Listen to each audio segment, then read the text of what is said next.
every CFO or COO or CEO, their consumers are demanding sustainability, guaranteed, because they're not demanding unsustainability. But doing the research and actually determining what is sustainable is, I think it's more difficult than most people realize. It's easy to market it. It's hard to actually do it. And thankfully, more and more consumers are holding brands responsible, saying like, no, no, no, that's sustainable-ish. Like they're just calling people out on it.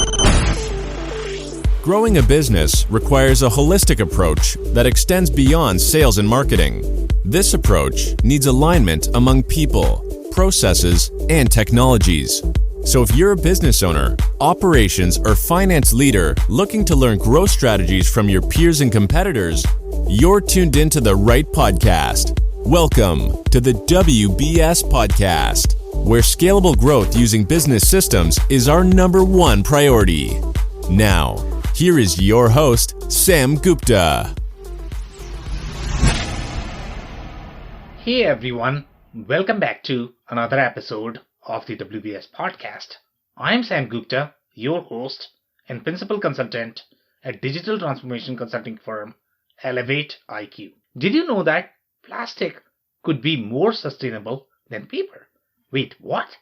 Well, to understand sustainability, you need to analyze the complete product life cycle, identify your KPIs for the critical material waste, and find out how much total waste you have in the entire product life cycle. If you did this, you might learn that paper usage resulted in wasting some other key resources as the product moved through the supply chain. This is why sustainability is more challenging than you think, and it requires careful analysis and positioning, otherwise these efforts are likely to fire back once influencers and consumers learned that you didn't mean what you stated on your marketing material. In this episode, our guest Adam Peake shares his insights on how sustainability initiatives can help your brand's strategic growth. He also discusses why you can't fake sustainability and why that's likely to fire back more than helping. Finally, he outlines why executing sustainable strategies is more challenging than you would think, as it requires a deep understanding of your materials and the entire product life cycle, starting from procuring raw materials to consumers consuming or discarding them. Let me introduce Adam to you. Adam Peake has 15 years in packaging with experiences ranging from purchasing to sales and marketing. He has 15,000 followers on LinkedIn and is a host of the People of Packaging podcast with over 25,000 downloads in 4 seasons. He is the third most interesting packaging person on TikTok. Adam Peake helps companies connect with their customers using printed packaging and technology. He is a gap-selling certified trainer and an EMBA from Quantic School of Business and Technology with a focus on supply chain and blockchain TEDx Salt Lake City speaker. With that, let's get to the conversation. Hey Adam, welcome to the show. Hey Sam, thanks for having me on. I'm stoked to talk about a passion of mine that I've really kind of built my career around. So I'm excited you had me on. Thanks. This is going to be a blast for me because anytime I host a podcaster, a fellow podcaster, typically they have millions of stories and those stories are super compelling. So this is going to be my day, brother. To kick things off, do you want to start with your personal story and current focus item? Yeah, so I got into packaging and specifically sustainable packaging or sustainability within packaging roughly 5 or 6 years ago. Yeah. So I'm actually a pastor by trade. So that's what I thought I was going to do for the rest of my life, was preach and travel around the world and be an evangelist and a bringer of good news. And in roughly about 5 years, and I still do that. I still preach at a church. I still get to go do that. But I settled on packaging as my career because I realized it's this $1 trillion global industry that nobody was talking about. And I'm like, we sit at the precipice of this super impactful thing, which is climate change, and we can actually do things about it in this industry. Yeah. Why is nobody out there creating content, talking about what we can do, bringing good news, bringing hope into the world when it comes to just innovations that are occurring within the packaging industry and why that would matter for the everyday person? Sam, so a couple of points on the packaging industry, and then we want to dig into it, but everybody is a packaging buyer. Yeah. Think about that. Every single person buys packaging. So if you own a thing, then you probably own the packaging, and you got to do something with it. You got to throw it away, you got to recycle it, you got to reuse it, but you are now the owner of that. So packaging is an everybody industry, it's an everybody problem. And along with that, if you look around your room right now or wherever you're listening to this, you look around your room, everything is there in that room, and packaging played a role. Yep. It had to get it there. And so it's this massive industry, and I've been blessed to be able to I gave a TEDx Salt Lake City talk. I host a podcast on it. I've worked in the industry for about 15 years now, host a Clubhouse room. I'm writing a kid's book about it. I love the industry so much. So yeah, lots of cool stuff. Yeah, and I think there are some similarities overall in your profession, which was, you wanted to be a tester, and now you are doing sustainable packaging. I think we really need to preach a lot, to be honest, that people really want to take advantage of this opportunity. So good job there, that there are some similarities in those those two professions. Okay, so we have the next question that is going to be slightly more standard for everybody, that come on the show, but we want to know how you think, okay? And that is going to be your perspective on business growth, Adam. So my perspective on business growth is, and I can really, I don't have a sense of global business growth, and so I can really only speak to really the U.S. market and what I've been able to see here in the United States. And again, through the lens of, you heard, like, through the lens of packaging and sustainability, is, I think if you see what's happening politically, if you follow what's happening culturally in the U.S., if you look at the values that are espoused by the millennial generation, is a massive generation of people. I believe it's bigger than the baby boomers. You see what's happening in Maine, the state of Maine right now, where they're putting extended producer responsibility into law. California just changed their recycling laws. There's a lot of attention being paid. And then you add on to that supply chain issues and constraints that are occurring. I think CPG companies that have to use packaging, that are not focused on how to do that in the most sustainable way. And I'm happy to dig in with you, Sam, on the definition of sustainability, because I think it'll surprise some people. But if you're not doing that in a sustainable way, then there will be no market share for you to go grab. You will not be able to grow simply because of you can complain about the culture if you want to, but it just is the reality of market dynamics in a capitalistic society. This is what people are demanding, and if you're not going to do it, you do it you make that decision at your own, I would believe, your own potentially slow demise, but it'll be the demise nonetheless. You cannot effectively grow a business if you're not focused on doing so sustainably. Okay, so we are definitely interested in digging deeper into that. I mean, obviously, that's a very tall claim. Sustainability and growth, I don't think people talk in the same context. So it'll be interesting to know why you are making such a tall claim. So number one, obviously, we want you to define the definition of sustainability, but I am actually going to throw a twist there. So I want you to define that in the form of a story. So obviously, how sustainability is hot, how $1 trillion market this is. But that's about everything, right? I mean, if you read any piece of news, everybody's talking, every single opportunity is going to be $1 trillion opportunity. So let's talk about a real deal here, okay? A real business that has incorporated sustainability as part of their business model. So maybe provide some context into, what was the real business problem that they were trying to solve and how it really helped them grow. Yeah, for sure. So I'm going to tell a story. It's actually not my story. So a gentleman named Pierre Penard, who's the president of the World Packaging Organization, told this to me on my podcast, and I think it's a really compelling story.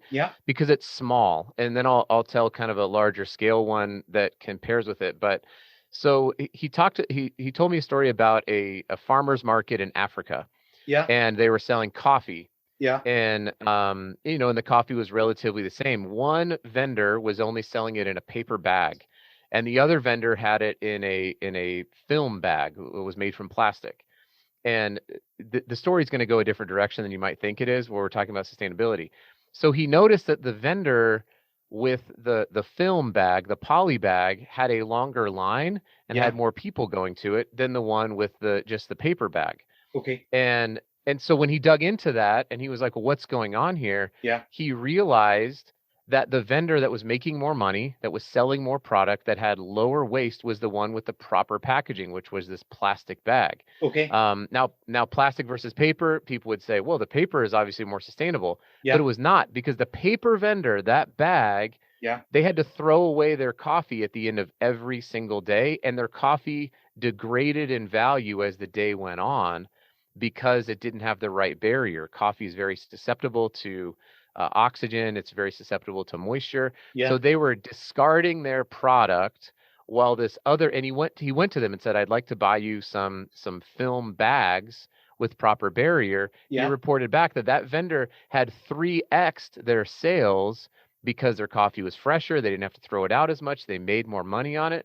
So here's the point from that story, Yeah. is that when you're looking at sustainability with packaging, Yeah. the first thing you need to ask is, does it effectively protect my product?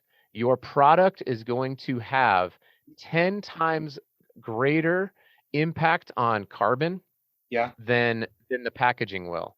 And so picking the right materials to effectively protect your product from its inception all the way through until your consumer uses it Yeah. is the most critical aspect of sustainability. And it directly ties into everything else: finances, carbon impact, marketability, branding, all of that stuff. Your packaging has to definitively take care of the product in the best way possible. So here in the US, we see this in the growth and even the transition away from like large giant plastic tubs Yeah. into what are called, folded or stand-up pouches. Yeah. That transition has occurred in a lot of food brands because food is actually the third largest contributor to greenhouse gas emissions in the world, food waste rather. Yeah. And we can better protect products using, even though they have non-recyclable end of life, these bags, Yeah. but it's far greater for the environment when we use the right material, Yeah. because the food lasts a lot longer. It gets into people's mouths. Your waste is less. You can scale up production, so you can have a greater quantity of mass. All sorts of benefits that all occur because of right size packaging and the correct packaging. Yeah, this is a very interesting story. I absolutely love it because, if you actually talk to anybody in the community, their definition of sustainability, they are probably going to be thinking that, what, it's going to be plastic versus paper, use paper, that's more sustainable. As simple as that. But here you are talking about a very different concept, and you are measuring sort of the waste in the entire product cycle, if I understand this right. So Yeah. now let's see, if I am the business and if I want to measure this as well, okay, sustainability is going to drive some sort of growth, and I am actually protecting my product as well. So how do I do this assessment, whether I'm doing the assessment for a specific line or for my product? Number one, whether it is sustainable or not, and how that is going to help me in protecting my product more. Yeah, so I tend to walk people through, specifically brands. I'll walk through there's like 4 buckets Okay. that you can go through. The 4 buckets of sustainability. So one is what I just talked about. The first and foremost is, does it protect the package? Yeah. Or I'm sorry, does it protect the product? Yeah. It has to protect the product. If you're not working with a packaging engineer or a firm or a Yeah. consultant, I'm not a packaging engineer, but if you don't have somebody to do the analysis on what is the absolute best material for your product, whether it's electronics, whether it's food, you need to have that person. Yeah. And that gets missed a lot. Number 2 is, does it protect the planet? So a secondary concern is, of course, we want to make sure, if all things are equal, well, can it be recycled? Can it be composted? Is it biodegradable? What's the impact on the environment? Of course, we want to look at that. Yeah. And you can conduct a life cycle analysis or LCAs to extrapolate that data, and that is obviously a critical component of it. So it's the product, it's the planet, and third is does it protect our profits? Like Yeah. you can spend. So I'll give you an example on films. So plastic films are attacked often, Yeah. and so there's a movement towards compostable films, which are, they're from what's called PLA, which is polylactic acid, which comes from corn. Yeah. It's a bio-based, all this sort of stuff. Except for those films currently are about 8 to 10 times more expensive Okay. than and they don't provide as similar a protection. So it's maybe a little bit less valuable for your product, which means that your waste will go up and you're going to be spending more on your cost of goods sold. So you have to take that in consideration. Will the market bear Yeah. the cost increase of new and innovative packaging? Maybe it will, maybe it won't, but Yeah. you've got to do that analysis. And then finally is, will it land with your brand? So you might have a brand that can't be recognized if you switch from, for example, white paper, bleached white paper to a craft paper. You may get lost on the store shelf, Yeah. which is a massive problem for sustainability, because now you have product waste. Your product's not selling, it's not moving.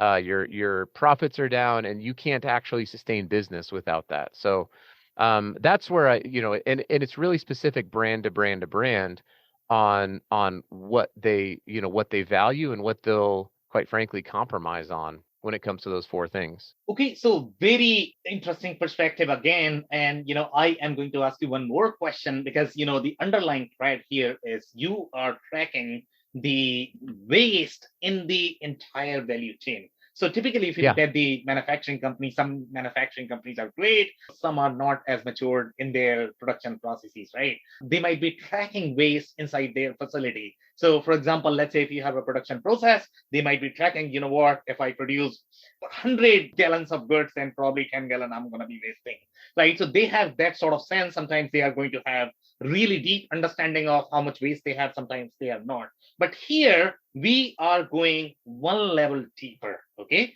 In this particular case, what you are doing is you are not only tracking the waste inside the four walls of your facility, you also have a sense of the waste when your product is going to land in the hands of your consumer.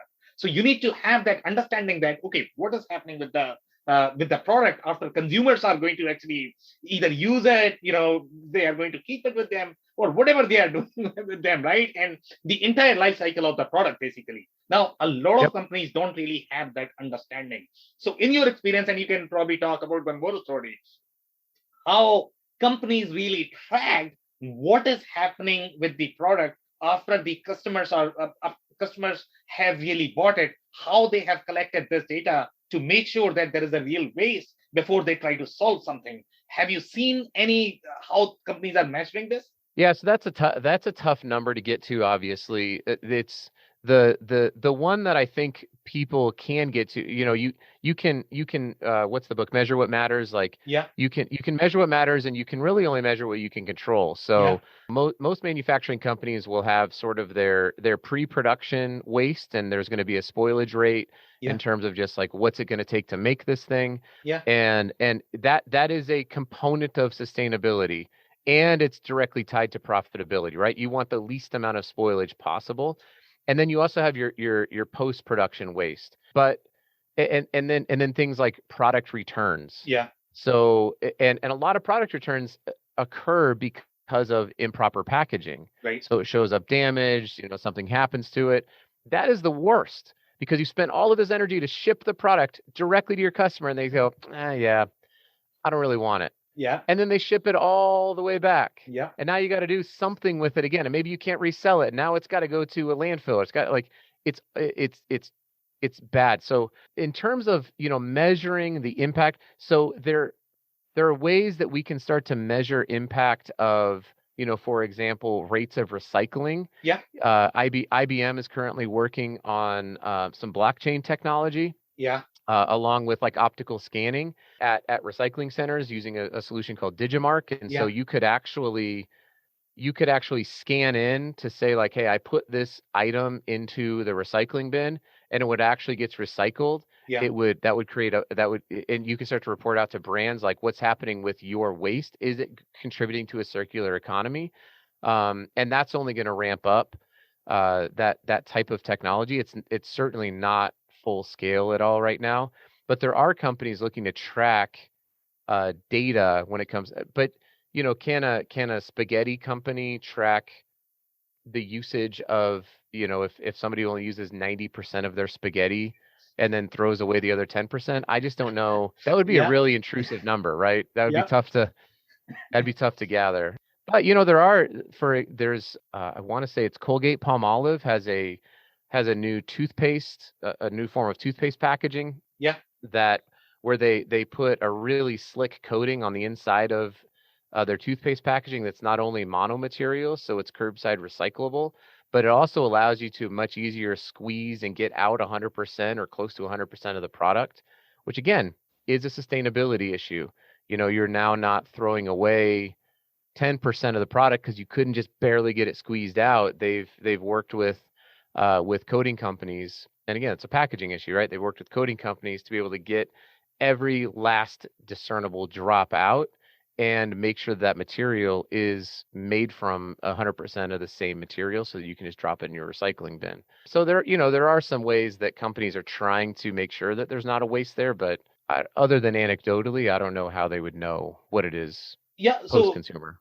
yeah, without getting too far, I guess, if we talk about some of the small to medium sized businesses, I mean, one of the things that they might be able to do is just going through the consumer surveys in understanding, how they are utilizing the product, how, if there is any sort of waste, especially if you are trying to find out, what do they do with the product afterwards. Let's say if you talk about the coffee example in your case, I mean, they might be able to do the consumer surveys to be able to find, okay, how long are you able to keep that coffee, and are you wasting anything after you are not able to drink, let's say after 5 minutes, what do you do with it?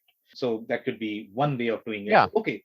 So the overarching waste is a great trigger, and I absolutely appreciate that. So let's dig into some of the other stories that you had, and let's talk about, if the overarching waste is going to be the underlying thread that is going to enable us to analyze, okay, if there might be any opportunities where we might be able to increase sales because of packaging. So what about other stories that you had? Do you want to dig into those? Yeah, for sure. So there's a great brand that I helped bring to market. It's called GHIA, GHIA, Okay. and there's a big like no alcohol movement in the United States Okay. where people don't want to consume alcohol, but they also want to be able to go enjoy the social elements of going to a bar, excuse me, having a drink, hanging out, enjoying the drink. It's not just water or club soda Yep. or even like regular soda. And so I worked on this project with Gia. They have this, it's a spritzer, and it's a aperitif spritzer, and it's in an aluminum can. So aluminum is a really, really powerful packaging material. Yeah. It is energy intensive to mine, Yeah. which is why aluminum can recycling is so critically important, because it can stay in perpetuity infinitely if it's properly labeled and recycled. And so when I was working with the brand owner, he was like, well, how do I positively contribute to this? Because if you don't know this right now, there is an aluminum can allocation issue. Yeah. We don't have enough production to meet demand for aluminum cans. Yeah. And so you can only get blank cans. Many of these brands can. So he's like, well, I need to put a label on it. And how does that label impact recycling? Because his consumers are very, eco-conscious. Okay. And so I put him in touch with a recycling center. We were able to devise a wet strength paper label that was put on there, and it's really awesome how it's labeled. There's like 5 different labels on the roll, and it goes on there. Anyway, the whole thing was done with the idea of premium decoration, Yeah. because it's a premium product that's going to be sold for a premium price point, but it still had to contribute positively to have a good sustainable impact. And so we were able to go through and check off all those. Aluminum is a great material. Yeah. It's not going to cause a lot of waste. Yeah. It's on brand with what he's doing. It fit within his cost model. Yeah. And it contributed positively to a circular environment. And he's killing it right now. I mean, his brand is blowing up. It's exploding. He's in all sorts of different, bars and restaurants and getting into different retail environments. It's a really cool story to Yeah. see him have such a focus on packaging and how that would drive value for his brand and for his customers. So I don't know if that's a helpful story or not, but I thought it was really neat to I love when I'm able to partner with somebody who's like, I have this idea, and then it comes to life, and it Yeah. comes to life in kind of a bigger way. It is I think a really cool and inspiring story for me. Yeah, I mean, so when we are hearing from the consumers, they care for sustainability. I mean, every executive out there is going to do something about it, because if it is the customer that is saying that, what, I really do care for this, and if I'm going to pay $5 more for the product, I mean, I don't know. I mean, who would not want $5? Can I Why? jump in there though? Yeah. Because I actually I'll push back a little bit on that. Okay. And here's why. Because there's a weird disconnect that Okay. occurs where if you were to send a survey to a consumer, nobody's going to say that they are unsustainable, Yeah. right? Like no one's going to say we need more dead baby seals. Like of course, no one's going to throw that out there. Oh, and nobody really wants that. And but where I see a lot of executives begin to falter on Yeah. this is that the question doesn't then become how are we holistically sustainable? Yeah. And it's a dangerous thing because then the question becomes how do we market ourselves as sustainable? That's Yeah. the wrong question. Marketing your sustainability should come from within. It should be naturally occurring because it's just you're doing the right things for your brand, for your people. You're not bending your brand to the whims of what people think is actually sustainable. And there's some resolve that has to occur there from brands because I see a lot. The term is greenwashing. Another term is called wish cycling, where it's like, well, our people want our stuff to be recyclable, so we'll just slap the, please recycle logo on there. Well, your stuff isn't actually recyclable. You're misleading people, but you're making your consumers feel better about it, and that's a problem. So while yeah, of course, if it is being demanded, but brands have to be really resolved in saying, no, this is why. Like there's a company called Vita 5, and Yeah. they're a vitamin company. Yeah. And Vita 5, if you go to Target, it's the only company without like they're not putting their gummy vitamins into a standard bottle with a label on it. Yeah. It's coming in a bag. Again, the bag is not recyclable. But what they're saying is true. It increases the shelf life of their products. It uses 97% less plastic than a standard bottle is, or Yeah. what. So they market what is true about their product in a way that is not greenwashing. They didn't just slap a recycle logo on it because you couldn't actually recycle their film anyways. So I think that they did a really good job of communicating what is true, staying true to their values, and using the right material for what their values were. So I wanted to jump in there because it's like of every CFO or COO or CEO, Yeah. their consumers are demanding sustainability, guaranteed, because they're not demanding unsustainability. But doing the research and actually determining what is sustainable is I think it's more difficult than most people realize. It's easy to market it, it's hard to actually do it. And thankfully, more and more consumers are holding brands responsible, saying like, no, no, no, that's sustainable-ish. Like they're just calling people out on it. Okay, so let me make sure I follow this. Okay, so I want to make sure that number one, I understand this, and we are going to do something about it. So okay, so you Yeah. are saying that if I do my surveys, and I'm the executive right now of a manufacturing company, obviously, from my perspective, you mentioned that what, I should be doing right things. Sure, I mean, we are going to be doing the right things. It's always very subjective in terms of what is right.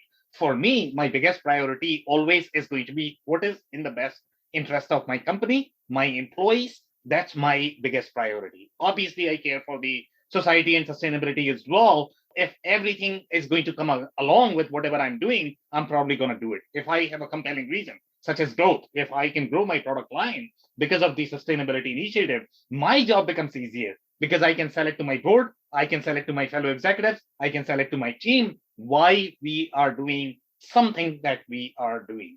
So now let's go back to the story. So you said that, you know what, if you are going to ask consumers, do you care for sustainability? Obviously, they are not going to be very expressive that, you know what, I definitely do care for sustainability. Sometimes they might care, but they might not say it. So I get it. I get it. Okay. Now you are saying that, you know, you should be doing the right thing for your product. That is also something that I understand, that if you can increase the life of your product, then obviously the growth is going to come naturally. You are going to be more sustainable. Your product is going to make sense. Your consumers are going to like you more, because it's the right thing to do for your product. Now, the place where I am losing you is going to be where you said that, you know what, don't say that, this is the sustainable effort. In my experience, unless you pitch, how would people know who you are, what you really care for? Okay. So here you are saying do the sustainable things, but don't talk about it. Oh, no. I hope I wasn't saying that at all. What Okay. I meant is don't be misleading. Don't only do it Just for like the sake of doing it, I guess. just for the sake of doing it, because Got it. everyone's going to demand it anyways. Like Got it. don't just say it. Actually, because you can skirt some truth Yeah. around, there are things that people can say that, you just go like, okay, well, we've done our sustainability thing, and that's not, of course, if you're doing good work, Yeah. market the crap out of it, right? Yeah. Like, talk about how great it is, because you're going to grow your product. Of course, you should do that. Yeah. But understand that, well, let's talk about, so California just signed in a new truth in recycling law, Yeah. which means if you're going to sell products to California, which is Yeah. like almost everybody, if you're going to, like, you will get fined if you're just putting what I call the chasing arrows logo. Yeah. It's like 7.8% of plastic in the US is actually recycled. Yeah. But people don't realize this. They just dump their plastic into the recycling bin. Most of it does not end up getting recycled. Yeah. Number one, and number two, which is PET and HDPE, those get recycled at a really high rate. Outside of that, not much of it is. Polypropylene doesn't get recycled very, very well. Polystyrenes and the like. So California said, well, enough of that. You can only put on there what can actually be effectively recycled. Yeah. On your packaging, which is going to be huge, because it's going to mean that there's going to be brands who are going to have to figure out, well, do we pivot into a different material Yeah. so that we can still keep making these claims? Or do we put on our packaging some form of, like, I don't know, just throw it away in the trash, which no brand really wants to do. Yeah. But California is kind of pushing it. Yeah. And I'm super fascinated to follow that. So that's the thing that I'm talking about is know what you're communicating. Yeah. I saw there's a coffee bag that I saw the other day. Oh my gosh, it drove me crazy. And it was all craft papery, and had green stuff all over it, and it had like the leaf and everything. And it said this bag is made from 50% compostable material. Yeah. Sam, there's no such thing as 50% compostable material. There's 100% compostable material, or there is 0%. Oh boy. I mean, so technically, was it made from 50% paper? Of course it was made from but the bag itself could not be 50% composted. The bag needed to be thrown away in the garbage. But they made it seem so beautiful and sustainable and green, and I'm like, no, it's hurting us right now. I agree. It's not helping us. So anyway, there's a little soapbox for you. No, I mean, that soapbox is good, to be honest. I mean, that actually puts things in perspective. So I'm completely with you that, I am personally a big fan of ethical selling. Okay. Anything that you are going to say on your product or service, you have to mean it. Especially for the long term, for your brand, for your business, for your credibility. This could be a very greedy approach that today you are going to say, you know what? I am 50% compostable, but you don't even know what that means. And somebody is going to figure this out. They are going to post it on social media. You are going to face a lot of trouble because of that. Because these days, you know what? You can't really fake it. You have to really mean whatever you are trying to do. So I'm completely with you on that. That, you know what? Just don't put a stand there just because, sustainability is hard and everybody's kind of buying it, and you are going to increase your price just because you are able to do that. So really appreciate these stories. Do you have Any other stories that you can share? So, okay, so if I just try to recap in terms of the story, so number one obviously is going to be, how can you really mean the sustainability and increase the life of your product? Now that is going to add real value to your business. That is also going to add real value to your consumers because they are able to consume the product far more than they would. And at the same time, you are actually being sustainable, which is helpful for the business, for the society, for the ecosystem as well. And the other case that you mentioned where you are saying that, if you are running any of the initiative, really do it and mean it and then market the hell out of it, obviously. I mean, that's the most important part always. But Yep. just don't market if, that is not going to be helpful. Have you seen any other scenarios other than this that, either the sustainability is going to be driven by, let's say, consumers or by the life of the product, or it is going to be really when you are analyzing and trying to see how can I incorporate this as part of my helping the product itself so that that's gonna happen naturally. Have you seen anything else in your experience? Oh yeah, I mean, we could talk for hours about the companies I've been able to work with who are implementing and changing and iterating, towards different levels of sustainability. I'll maybe kind of I'll say this about sort of your wrap up is a couple of principles that I try to help companies understand. Okay. Number one, if we can't agree on the problem, then Yeah. we won't agree on the solution. Yeah. I agree. So so if from a sustainability perspective, if the problem is, if you say the problem is that we need less plastic in society, we need less plastics in the ocean, Yeah. if that's the problem you're trying to solve, Yeah. understand that the trade-off may be that you are contributing more to greenhouse gas emissions. It might be, right? Yeah. Yeah. And you need to be okay with that, right? You need to agree and be resolute on the problem you're trying to help solve, or we're trying to reduce the amount of packaging we use or lightweight the amount of packaging we use because we don't want to be filling up landfills. Cool. Let's agree on the problem or problems we're trying to solve so that we can tether our solutions to whatever that is. Yeah. And so the second one would be this. It depends on who you talk to. The packaging industry is pretty big. There's a lot of different disciplines, 50 different disciplines within the packaging industry.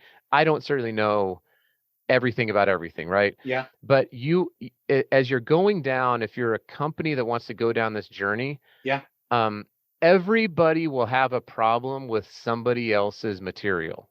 Okay. So, and here's what I mean by that is the people who are making paper-based products are going to talk about how evil plastics are. And the plastic people are going to talk about the carcinogens that are caused from Yeah. paper mills and how they're causing cancer and PFAs in the environment. Yep. And then the aluminum people are going to talk about how bad everyone's just going to, because they're all trying to gather, I know. different things. And you're going to have consumers who will come out and say, well, the impact of mining aluminum is X. And again, if you are resolved in the problem that you're trying to solve, then Yeah. you can be resolved in the answers that you're going to give, because everybody you're going to be somebody else's heretic. It just does not matter what you pick. Yeah. It doesn't matter. It doesn't matter about the material. Somebody's going to have a problem with it, and you need to be able to answer to them and be okay with it. And so, that's probably, from a story perspective. I know that's pretty high level, but those are some principles I really try to carry into any meeting that I have with a brand. Is let's understand the problem we're trying to solve, and also understand there's going to be trade-offs and people are going to be mad because somebody's got an agenda somewhere. And if your packaging vendor is constantly telling you how great their stuff is and how awful everyone else is, they're probably wrong. They should be able to tell you what's wrong with their stuff, Yeah. and let you know what the compromise is. Yeah, so that's a very, very, very interesting way of putting this, and especially, that we all have to agree on the problem first. And I like the way you have put it that you are always going to have trade-offs when you are looking at any of the packaging material. In my experience, when I talk to any of the sustainability practitioners, they come across as very passionate and they really want to fix either plastics or aluminum. Sometimes that could come across as, yes, I get it that you are passionate, but we have to run the business here as well. So I like your approach that, you need to take a little bit of moderate approach, and you need to figure out how you are going to measure the KPIs, I would say, right? So I don't know if there is a structured method in terms of measuring these KPIs. That okay, my overarching goal is I am going to be reducing the waste for the society. Sometimes, it might mean that I'm going to be making contributions in the greenhouse gas or whatever, and maybe, something I may have to do. But my overarching goal is I am trying to fix the overarching waste because of my either facility or product or whatever I'm trying to do here while running this company. And do you have any sort of structured framework Yeah. in terms of designing these KPIs? So, what are some of the KPIs that you might be able to recommend to executives in deciding this framework? Yeah, for sure. So the first thing you need to do, let's take this example, because there's all sorts of different KPIs that Yeah. you can go down depending on what you're trying to accomplish. So let's say we want to reduce the amount of waste. Yeah. Well, to reduce something, you need to understand your current state. So what currently do you have? Right. And surprisingly, most companies don't know what they actually are using. Yep. And they can find it out, but so like getting all of your data into to one spot. There's like packaging specification data management software, like Yeah. this company called SpecRite. You can go to a SpecRite, you can pull in all of your data, Yeah. so you can at least have a baseline of what you're doing. Yeah. And then the best way to go about this is, number one, reduce. So look at, let's say you have paper boxes. Yeah. And those paper boxes are with what's called, a 24-point SBS. Yeah. Well, can we take that 24-point down to 20-point? Sure. And that 4 points is going to mean a reduction in, I'm trying to do the math, 1/6 of that, whatever that percentage is. Yes. Yeah. I don't know, 20, 18%. So Yeah. you have an 18% reduction now. Yeah.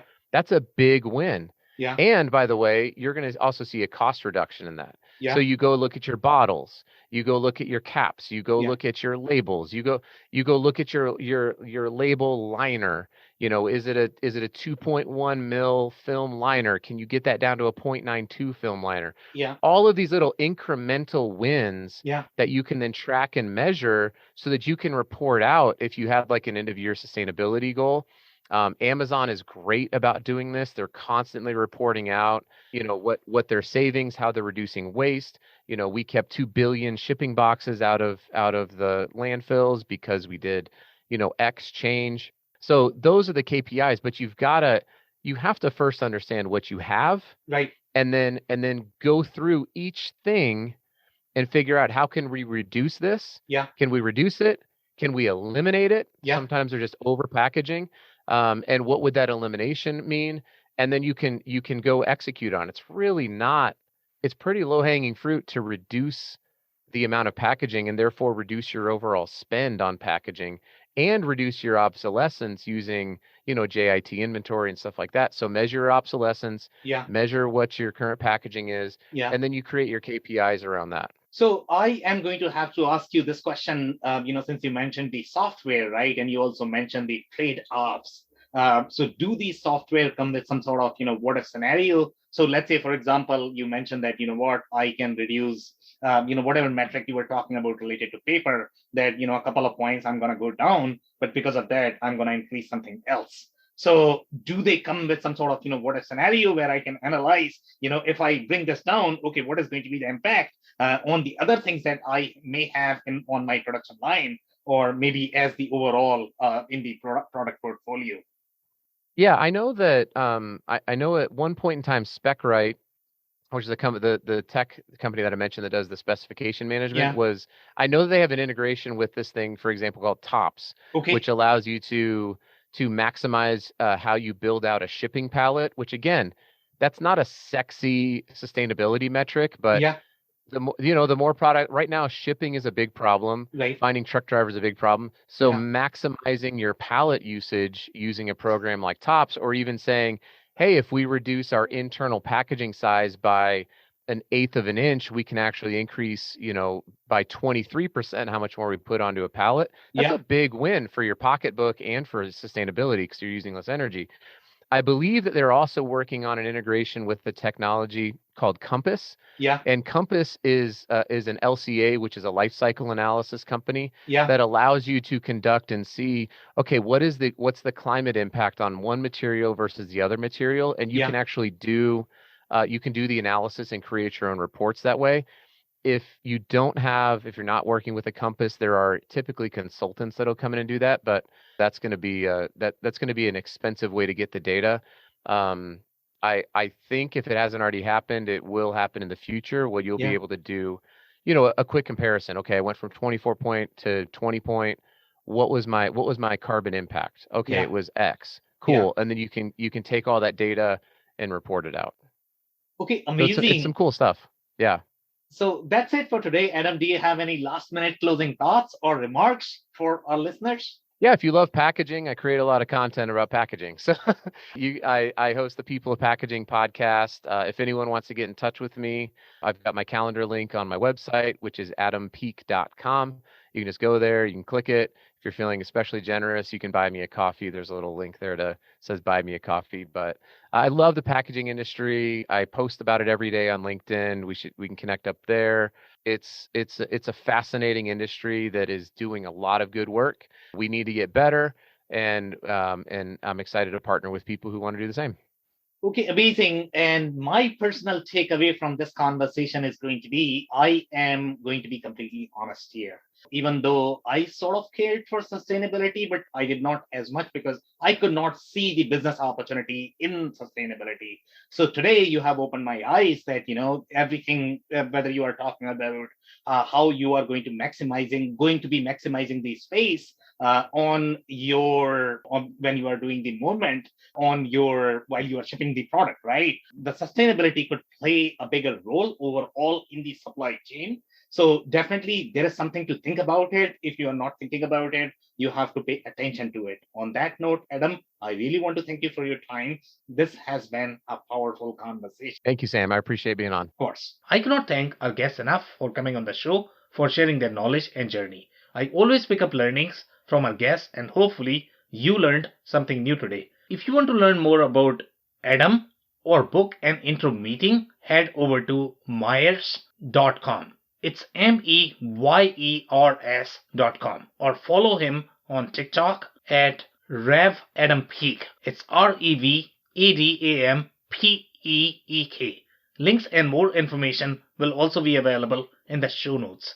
If anything in this podcast resonated with you and your business, you might want to check other related episodes, including the interview with Kara Golden, who shares her insights into how to develop non-traditional marketing channels for your new products. Also, the interview with Paul Ben-Jerry, who shares his insights into the nuances of nano-influencer marketing.